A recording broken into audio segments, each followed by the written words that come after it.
শুভ সকাল আমার প্রিয় পরিবার, কেমন আছেন আপনারা সবাই? আশা করি সবাই খুব ভালো আছেন।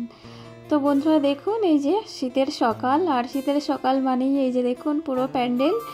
তো এখন তোজো আর তান উঠে গেছে, তো প্যান্ডেলটা আগে খুলে নিলাম, তারপরে এই যে বিছানাটা পুরো রেডি করে নিয়েছি।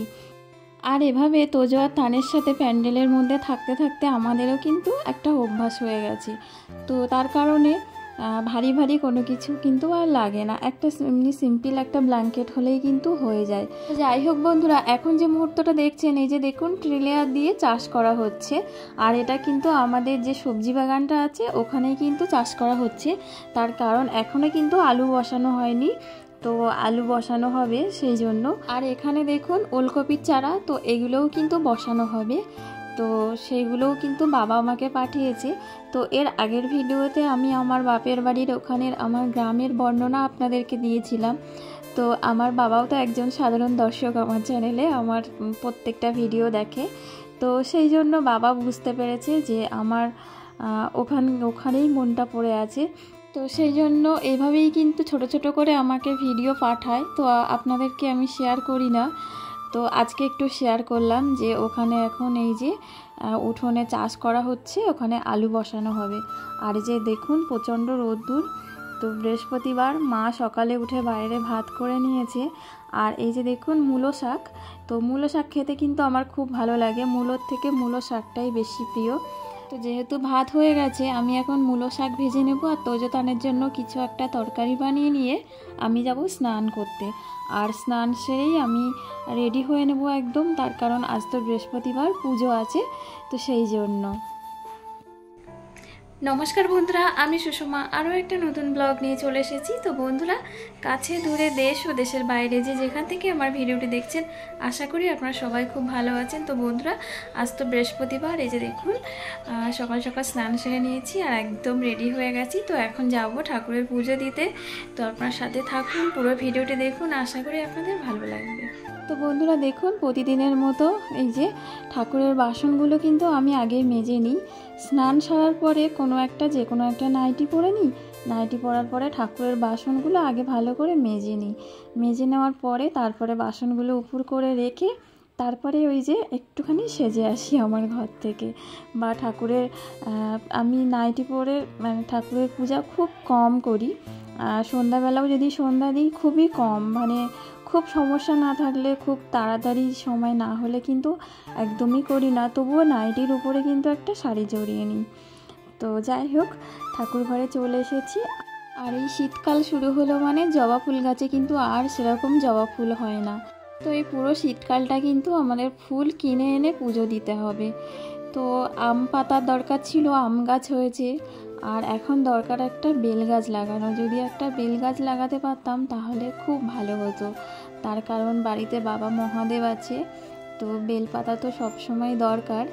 আর ভাবছিলাম পিতলের নেব, কিন্তু পিতলের আম পাতা, পিতলের বেলপাতা আমার ঠিক ভালো লাগে না। ওই যে সবুজ সবুজ কাঁচা পাতা, সেটার একটা মান আলাদা। তো সেই জন্য পিতলের আর কেনা হয়নি। যেখান থেকেই সব কিনেছিলাম ঠাকুরের জিনিস, তো ওখানে অবশ্যই ছিল, মানে আম পাতা বেলপাতা সব কিছুই ছিল। কিন্তু এই যে সবুজ জিনিসটা একটা দেখতে সুন্দর লাগে, কাঁচা পাতা, সেই জন্য কিন্তু নিইনি। তো আমার সাথে যারা আমার বন্ধুরা আছেন অলরেডি, তারা তো জানেন যে আমি বছরে 2বার বাপের বাড়ি যাই। তো 6 মাস পর পর কিন্তু বাপের বাড়ি যাই। তো 6 মাস কিন্তু হয়ে গেছে। আর 6 মাস হয়ে গেছে মানে মনটা কিন্তু এবার টানছে। আর সেটা বাবুকে সেইভাবে বলিনি, তবে এর আগের ভিডিওতে আপনাদের কাছে শেয়ার করেছি। ওখানকার মানে পরিবেশ সব কিছু কিন্তু চোখের সামনে ভাসছে। তো সেই আমার বর্ণনা দেখেই ও বুঝতে পেরেছে যে মনটা কিন্তু টানছে ওখানে যাওয়ার জন্য। তো সেই জন্য ফাইনালি কিন্তু ওখানে যাওয়ার একটা সেরকম প্রোগ্রাম চলছে। তো কবে যাব আর কতদিনের মধ্যে যাব সব কিছুই তো আপনারা জানতে পারবেন। আর ওখানে গেলে তো পুরো একদম ওখানকার সব কিছু আপনাদের কাছে শেয়ার করব। তো আগেরবার কিন্তু ওখানে গিয়ে ওখানকার কথাগুলো আপনাদের কাছে শেয়ার করিনি, ওখানকার মানুষ কিভাবে কথা বলে, তো সেগুলো কিন্তু আমি এডিট করে করে কেটে দিয়েছিলাম। কিন্তু এবার কিন্তু আর কাটবো না, কোনো কিছু আমি চেষ্টা করব ভয়েস না দিয়ে ডাইরেক্ট ভিডিও করার চেষ্টা করব। তো ডাইরেক্ট ভিডিও করেই সব কিছু আপনাদের কাছে শেয়ার করব, ওখানকার কথা সব কিছু। তো এই যে দেখুন কলা চোর ধরা পড়ে গেছে। প্রত্যেক বৃহস্পতিবারে কিন্তু এইভাবেই কলা চুরি করে নেয়। তো প্রত্যেক বৃহস্পতিবারে পুজো দিয়ে আসি, তার পরের দিন হয় চুরি করে নেয়, কিন্তু আজকে কিন্তু সঙ্গে সঙ্গেই চুরি করে নিল আমার তান। তো কি করব, ছোট মানুষ, মাকে বললাম মা তুমি ওকে ক্ষমা করে দিও। আর এবার দেখুন কলা চোর তো ধরা পড়ে গেল। এবার বাবুর জন্য আমি একটা গিফট কিনেছি। তো এই যে দেখুন, তো সেরকম কিছু না, ওর দরকারে আসবে সেরকম কিছুই কিনেছিলাম, আর খুবই কম দামেই কিনেছিলাম। বন্ধুরা দেখুন এই ব্যাগটা কিন্তু আমি মিশো থেকে নিয়েছিলাম, আর দাম নিয়েছিল মাত্র 204 টাকা। তো 204 টাকা দিয়ে এই ব্যাগটা কিনেছিলাম। তো কালারটা কিন্তু আমার ভীষণ পছন্দ হয়েছিল। তো কাপড়টাও খারাপ না, তো এত কম দামের মধ্যে ঠিকই আছে। তো এগুলো জাস্ট ও কোথাও গেল বারবার এই ডাক্তারের কাছে যেতে হয় ওকে, মানে আমাদের সব ওষুধপত্র আনার জন্য বা কোথাও গেলে মানে লাগে। তো ওর যে ব্যাগটা ছিল সব মানে চেনগুলো সব নষ্ট হয়ে গেছে। তো সেটা ও তো নিজের জন্য কোনো দিন কিছু কিনবে না, আর ওই আগের যে ব্যাগটাও ছিল সেটাও কিন্তু ও কেনেনি। তো নিজের জন্য কোনো জামা কাপড়, ওর কটা জামা আছে ও নিজেই জানে না, কটা প্যান্ট আছে ও নিজেই জানে না, এরকম ব্যাপার। ও নিজের জন্য কোনো দিন কিছু কেনে না। ওর সমস্ত জামাগুলো সব ম্যাক্সিমাম আমার হাতেই কেনা।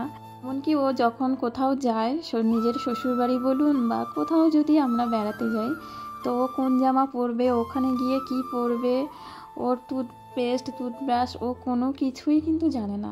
তো সব কিছু প্যাকিং কিন্তু আমিই করি। তো দেখুন এই যে ব্যাগটা নিয়েছে, ব্যাগটা কিন্তু খুবই বড় না, ছোট। তো কেমন লাগলো অবশ্যই কিন্তু আপনারা কমেন্ট করে জানাবেন। আর যদি কারো পছন্দ হয় ব্যাগটা যদি নিতে চান তাহলে আমাকে কমেন্ট করে জানাবেন, আমি তাহলে পরের ভিডিওতে লিংক দিয়ে দেব। তো পুজো দেওয়ার পরে আমি দুই মানিককে নিয়ে শুয়েছিলাম, ওদের ঘুম পাড়িয়েছিলাম, আমি নিজেও ঘুমিয়ে পড়েছিলাম। আর মা গেছিলো একটু বাজারে, দরকার ছিল, তো সেখান থেকে মা সিঙ্গারা এনেছিল। আর এই যে দেখুন এসে আবার ভাতও করে নিয়েছে বাইরে কাঠের উনুনে, যেহেতু দুই মানিক ঘুমাচ্ছে, তো ভাবলো ভাতটা তাহলে গ্যাসে না করে কাঠেই করে নিই। তো সেই জন্য ভাত করে নিয়েছে। আর এই যে সন্ধ্যাবেলা মা যে সিঙ্গারা নিয়ে এসেছিলো সন্ধ্যাবেলা, এখন আমরা সেই সিঙ্গারা আর মুড়ি খাচ্ছি, খেতে খেতে কিন্তু সিনেমা দেখছি। আর সিরিয়াল কিন্তু আমাদের দেখাই হয় না সেইভাবে। তো যে সিনেমাটা দেখছিলাম পথ ও প্রাসাদ, তো খুবই ভালো লাগে সিনেমাটা, যতবার দেখি ততবারই ভালো লাগে। সন্ধ্যা রায়ের খুব ভালো লাগছিল। তো সেই সিনেমা দেখতে দেখতে সবাই মিলে এই যে বসে আছি, বসে সিঙ্গারা মুড়ি খাচ্ছি আর সিনেমা দেখছি। তো বাবা থাকলে আরও ভালো হতো, তো কি করব, বাবা সেই আসবে শনিবার। তো যাই হোক বন্ধুরা, এতক্ষণ ধৈর্য ধরে আমার সাথে থাকার জন্য আপনাদেরকে আমার অন্তর থেকে অনেক অনেক ভালোবাসা। সবাই খুব ভালো থাকুন, সুস্থ থাকুন। আর যদি আমার ভিডিওটা ভালো লেগে থাকে তাহলে অবশ্যই একটা লাইক করে দেবেন। আর আমার চ্যানেলে যদি নতুন হয়ে থাকেন তাহলে অবশ্যই চ্যানেলটা সাবস্ক্রাইব করবেন। তো আজ আসি, বাই।